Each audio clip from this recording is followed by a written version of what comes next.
আসসালামু আলাইকুম। আজকে আমরা ওয়ার্ডপ্রেস টুলবার নিয়ে আলোচনা করব।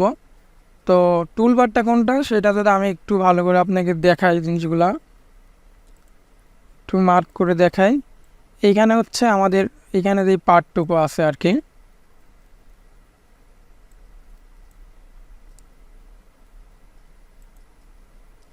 এইখানে এই যে আমাদের যে পার্টটুকু আছে, এই না, এটাকে মূলত ওয়ার্ডপ্রেস টুলবার বলে। তো এটাই আমরা লেফট সাইড থেকে চলেন দেখা শুরু করি। এইখানে এই ডব্লু যে এখানে লেখা আছে, অর্থাৎ ওয়ার্ডপ্রেসের আইকনে এখানে গেলে প্রথমে দেখাচ্ছে অ্যাবাউট ওয়ার্ডপ্রেস। এটা আমরা ক্লিক করে নতুন জায়গায় ওপেন করে চলেন। তো অ্যাবাউট ডট পিএইচপি, যেটা আমরা অলরেডি স্ক্রিন অপশন থেকে দেখছিলাম, তো এটা আর দেখার প্রয়োজন হচ্ছে না, যেহেতু অলরেডি আমরা দেখছি। দেন এরপরে আমাদের ওয়ার্ডপ্রেস ডট ওয়ার্ক, এটা ওয়ার্ডপ্রেসের অফিসিয়াল সাইট আর কি, ওয়ার্ডপ্রেস ডট ওয়ার্ক। এখান থেকে ওয়ার্ডপ্রেস বিভিন্ন নিউজ, বিভিন্ন ব্লগগুলো আমরা পাবো। এখান থেকে থিম, প্লাগ ইন, প্যাটার্ন, বিভিন্ন বিষয় এখান থেকে পাবো। তো এই ওয়েবসাইটগুলো আপনারা একটু এক্সপ্লোর করে দেখবেন আর কি, একটু পড়া ট্রাই করবেন। এগুলোর সাথে অভ্যস্ত হওয়া খুবই গুরুত্বপূর্ণ, যেহেতু আমরা ওয়ার্ডপ্রেস নিয়ে কাজ করব।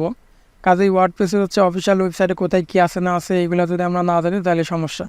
তো এখন যেহেতু বিগিনার, তো তাইলে তো সব কিছু ওইভাবে বুঝতে পারবেন না, বাট এখন থেকে এগুলো একটু এক্সপ্লোর করার ট্রাই করবেন। ডে বাই ডে এগুলো বুঝতে পারবেন কোথায় কী আছে আর কোনটার আসলে কী কাজ। এরপরে আমরা দেখতেছি যে এর নিচে আছে ডকুমেন্টেশন। এটা আমাদের ওই ওয়ার্ডপ্রেস ডট অর্গের ডকুমেন্টেশন। এই যে এখান থেকে যে ডকুমেন্টেশনে গেছি, এই যে এরপর আমাদের আছে সাপোর্ট। এটা আমাদের মূলত ওই ওয়ার্ডপ্রেস ডট অর্গেরই, মানে আলাদা আলাদা জায়গায় আমাদের নিয়ে যাচ্ছে।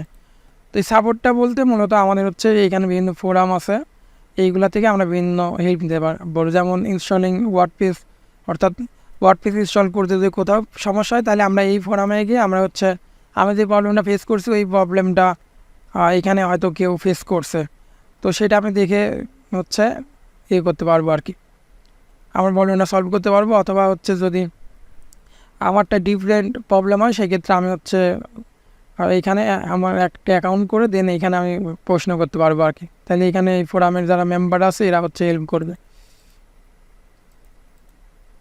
এরপর ফিডব্যাক বলতে যে ইউজার হিসেবে আমরা কি ফিডব্যাক দিচ্ছি, কোথায় কি সমস্যা আছে না আছে এই বিষয়ে আমরা ফিডব্যাক জানাতে পারি চাইলে।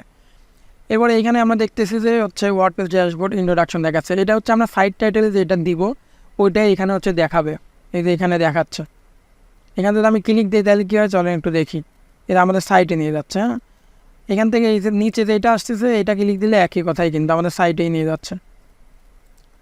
এরপরে এখানে যেটা, এটা কমেন্ট আইকন। আমাদের বিভিন্ন পেজে আমাদের কমেন্ট করার অপশন থাকে, তো কেউ যদি কমেন্ট করে তখন আমাদের এইখানে মূলত দেখাবে।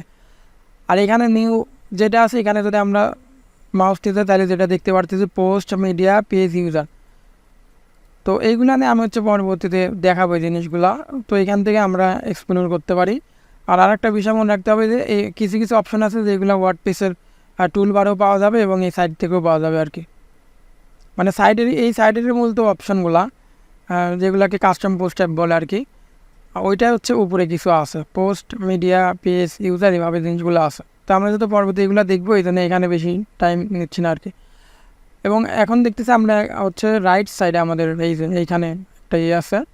তো এটা এই যে ইমরান, আমরা যেটা ইউজার নেম দিয়ে লগ ইন করছিলাম, আমরা ওয়ার্ডপ্রেস যখন ইনস্টল করি তখন ইউজার নেম পাসওয়ার্ড দিয়েছিলাম, তাই না? সেইটা এই যে এটা যদি আমি ক্লিক করি, এই যে আমাদের ওই ইউজার ইনফরমেশনও দেখাবে। এই যে দেখেন ইউজারে নিয়ে আসলো, এইখান থেকে আমাদের বিভিন্ন অপশন আছে। তো এইগুলো আমরা এই অপশনগুলো থেকে পরবর্তীতে দেখবো, এই জন্য এখানে এখন আলোচনা করতেছি না। এবার এই প্রোফাইলটা এডিট করতে পারবো, সেম ওই জায়গাতে নিয়ে যাবে। আর এখান থেকে আমরা চাইলে লগ আউট করতে পারবো। লগ আউট করলে কি হয়, লগ আউট করলে তো মানে আমাদের অ্যাক্সেসটা থাকবে না। এই যে আবার আমাদের বলতেছে লগ ইন করেন। তো পাসওয়ার্ড আর এটা আমার এই মুহূর্তে আবার খেয়াল নেই, তো আমি এই ওয়ান ক্লিকের মাধ্যমে ঢুকতেছি, মানে অটো লগ ইন আর কি, যেটা আমরা এই যে অপশন অন করে দিছিলাম, এটা আমাদের কিন্তু আবার লগ ইন হয়ে গেছে। তো এইটুকুই ছিল আমাদের মূলত টুলবারে। তো পরবর্তী পর্ব থেকে আমরা এই সাইডে যেগুলো আছে কাস্টম পোস্ট টাইপ এইগুলো আমরা দেখা শুরু করবো ইনশাল্লাহ।